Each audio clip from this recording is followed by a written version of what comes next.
He was just incredible in the Karate Kid movies as well as Happy Days and MASH and the other things he's been involved in. It just makes you appreciate how good an actor that he was, considering all those tough things he went through as a child.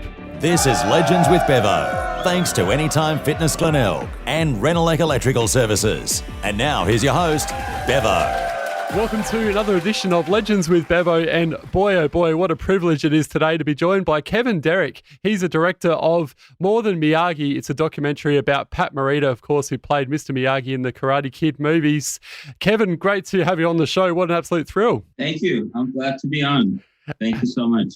Now, we saw the jovial side to Pat on all the Karate Kid movies and, Happy Days, and also on MASH that he's been involved in. But there's quite a dark side to Pat that people may or may not know about him. And I'll just read a quote. More Than Miyagi left behind a painfully autobiographical record of a much too brief life. Now, that's pretty dark sort of stuff there. Tell us more about this. Right. He did actually in 1996, he started writing. I think Evelyn, his third wife, was, told him, why don't you start writing your manuscript? And so he started writing in 1996, but, unfortunately, he couldn't finish it. And he told Evelyn, if anything were to happen to me, try to finish this and produce it, do a documentary, do a feature, write it as a book or something. And in that manuscript, he describes, in details, his experience, in the sanitarium from when he was 2 to 11. And then, back in the 30s, they really didn't have a cure for tuberculosis. So they would put him in a full body cast from shoulder down to his knees. And they would have him lay down in the sun all day long. And that was the treatment. Can you imagine being a 2-3-year-old kid and laying out in the sun the whole time? So, and then when he was cured, I think he was 12 years old, the war breaks out. And then the FBI comes and picks him up from the hospital and takes him to the internment camps. And at the internment camps, he's been in the hospital for so long that he doesn't speak Japanese. He speaks English. But when he gets to the internment camp, his parents only speak Japanese. So they weren't able to communicate. For a kid, he's experienced a lot of bad things. And, after the war, there's a discrimination that went on. And, there's just so many things. This would make a great Netflix series.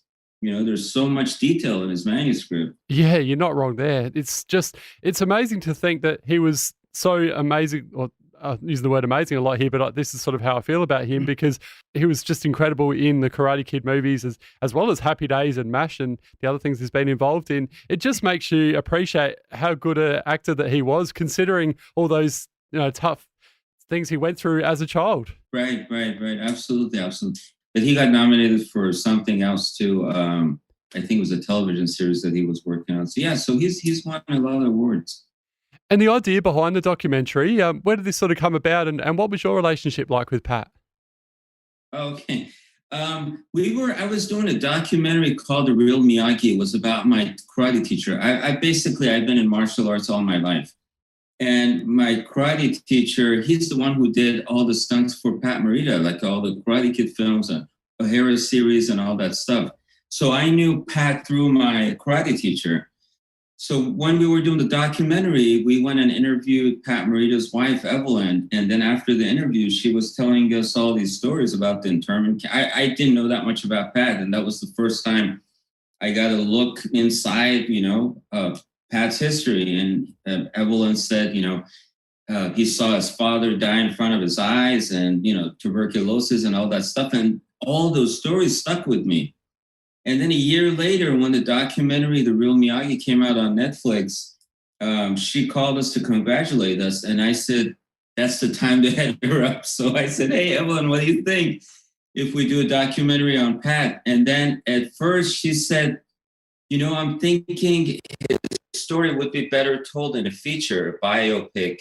I said, well, sure, but maybe we can start as a documentary, and then once it grows momentum and, it'll be easier for us to get the funding to do a feature, then we'll do a feature. She said, okay, that's a great idea. So that's how that got started. And that was back in 2016. So we've been working on this for 4 or 5 years now. And your journey as the director and producer, tell us more about that and some of the other movies that you've been involved in. how far back do you want me to go? Yeah. But, just the past 10 years, I've been involved in documentaries. Before, when I went to Columbia College, I started doing like low budget narratives. Like my first film was called The Ultimate Game. It was an action adventure film, low budget, But then like just 10 years ago, we started doing documentaries. The first one was everything that I do is kind of related to either Karate Kid or martial arts somehow. So the first one was called The Real Karate Kids. It was about a journey of 5 kids who go to nationals. And then it was the Real Miyagi. And then I did another one last year that's called Make America Laugh Again. That's like about Middle Eastern comedians and all the stereotyping and all that stuff that happened. And then we did this one. But I've been involved in filmmaking most of my life. I run a film festival in Orange County. And it's funny that we honored John Avildsen there a year before he passed away. John Avildsen's the director of The Karate Kid. So we honored him, and that it's funny. I saw The Karate Kid in the same theater, then I honored him in a Lifetime Achievement Award 30 years later. Oh, how so cool. It's just weird how this kind of stuff is working out. But yeah, and then I went to school, did some films, and here we are with Pat Morita, and we'll see where this journey takes me after this. And I've always got an interest as well in, people that direct and produce, whether they have any interest in acting. Was there ever a part of you where you thought about being an actor yourself? That's funny you mentioned that. Yeah, a little bit. Yeah, because people, when I was younger, I was kind of decent looking and stuff. And people say, hey, why don't you try acting? But I did. But when the camera's pointed at, I'm a very shy person. And when the camera's pointed at me, I can't say anything.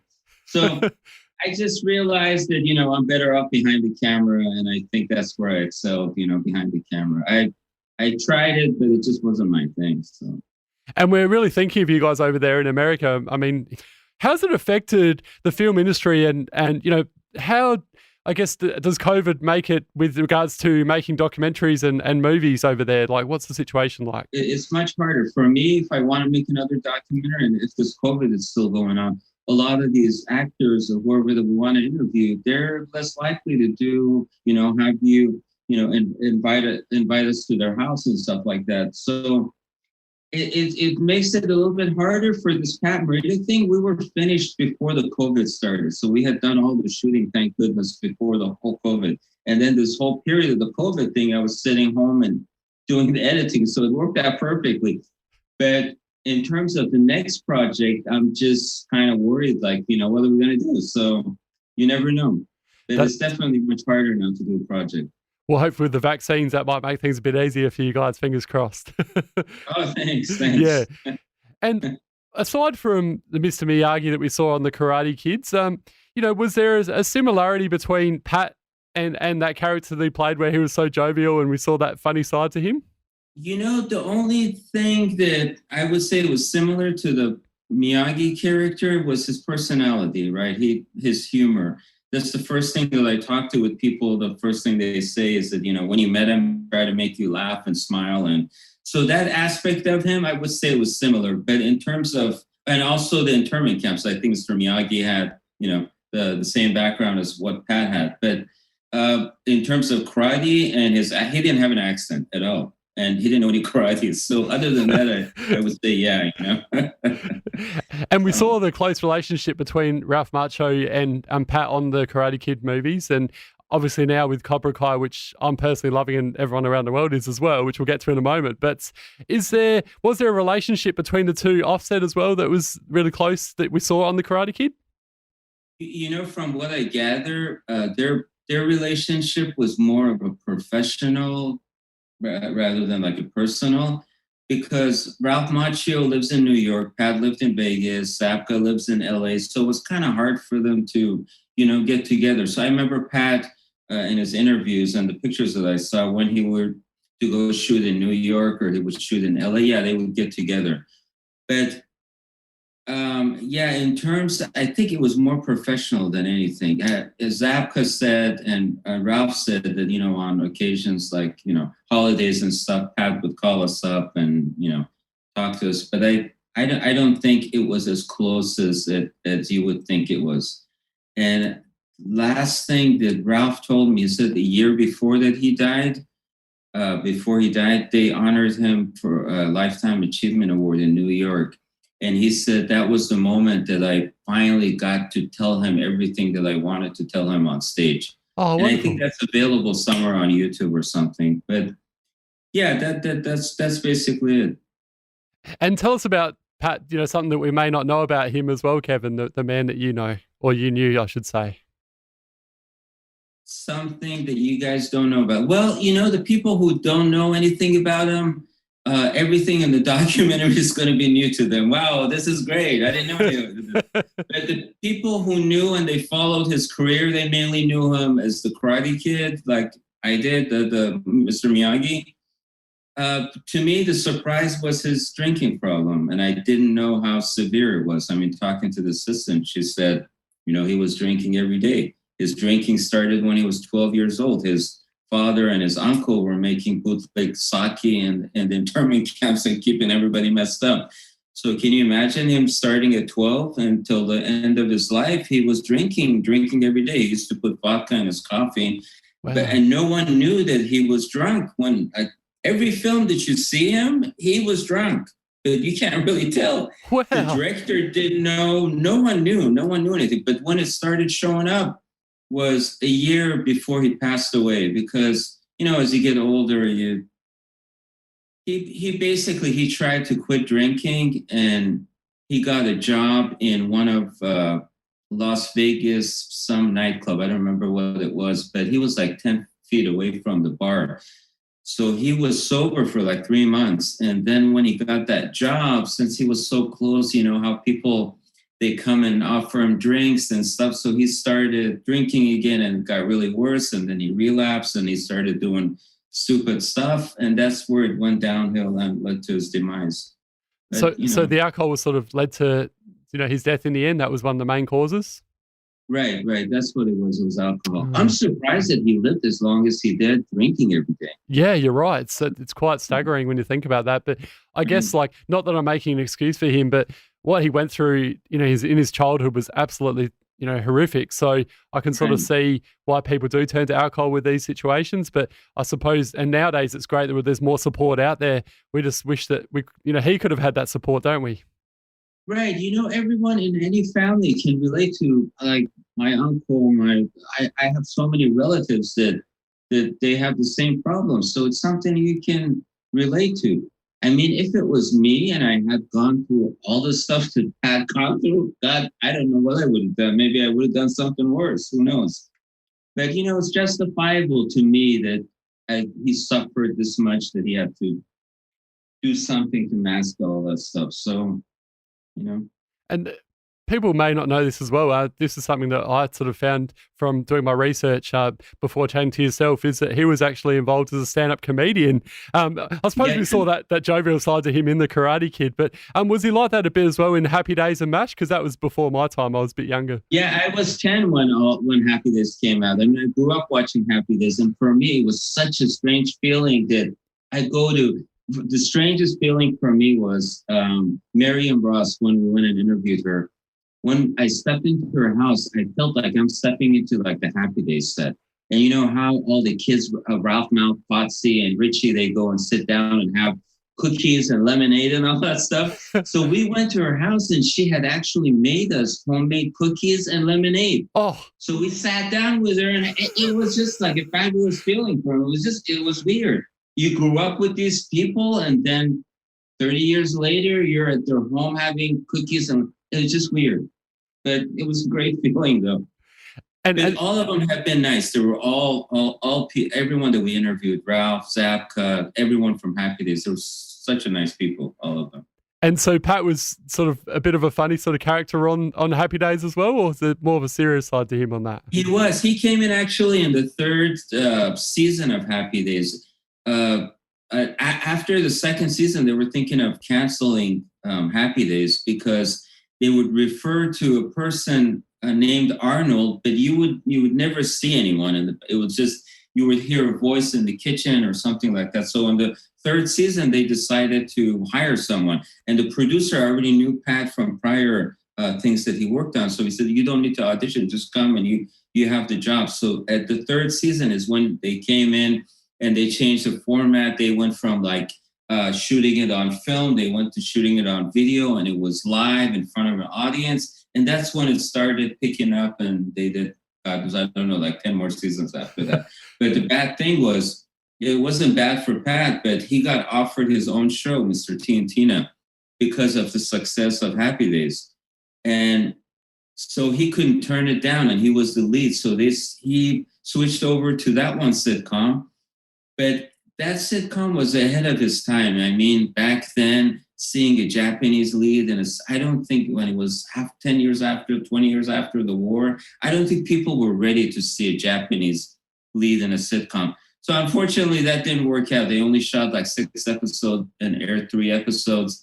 And after that, he couldn't come back to Happy Days because they already got another Arnold to replace him. Oh, no. So, yeah. So then at that point, like he was in a bad position. So he ended up going back to Hawaii, and he lived back there. And then I don't want to give the whole story away. No, that's fine. Yeah. Hey, before we let you go, I mentioned before Cobra Kai, 3 seasons in so far. It's going gangbusters, and always Mr. Miyagi's always brought up, which he should be, on the show. We've got Miyagi-Do for those people out there that have been watching Cobra Kai. What's your take on the first few seasons, and how do you feel as being a Karate Kid fan versus the Cobra Kai series? I love the Cobra Kai series. I think they did a great job. I think it's a show that you can, if you're in your 40s and 50s, you can enjoy because they reminisce all the stuff that happened in the Karate Kid. And at the same time, if you're a young kid, and if you have kids, which I have a kid that's my son's 20 years old, my daughter's 18 years old, they can sit and actually enjoy the story with me because it focuses on a lot of teenagers and stuff like that. So it's good for both generations to watch this. And a lot of people that were in their teens and 20s, they weren't really familiar with Pat Morita and Mr. Miyagi, which I think is nice that Ralph said, he tries to incorporate Pat's legacy into all the episodes. I think season 3, they went back to Okinawa and they had a show just dedicated to Pat and stuff. So yes, it's nice that they're keeping Pat Morita and Mr. Miyagi in people's minds. Yeah, one thing I love about it is how you're spot on there, what you've just said, well said with that, but also how they brought the old characters back. That's what Elizabeth Shue and you mentioned before, the Japanese one they brought back. Obviously, Ralph's arch nemesis from, I think it was the second one in Japan. And I just love how they brought all these old characters back in, and it's just fantastic. Right. So Kreese, of course, as well. And Ali, for me, was the big surprise. I didn't think that she would come back, but I guess with all the success and all that stuff, I think with the success of the Karate Kid when it came out, it appeared to me that all the girls that were in there tried to distance themselves from the Karate Kid so they don't get pigeonholed like Pat Morita. But it's just lately that you're seeing. I mean, they're all successful now, and I think because of that they're successful, like Hilary Swank and all that stuff. I don't think if no one knew that. The Hilary Swank's first movie was the next Karate Kid. I mean, that was her first movie she ever did. Well, Kevin, Derek, thank you so much today for joining us on Legends with Bevo. This has been an absolute pleasure. Love the documentary, and hopefully we'll see some more documentaries, or like you mentioned before, maybe a Netflix series about Pat, because that would be wonderful. And keep up the great work, mate. Oh, thank you so much. I appreciate it. Thanks for your time.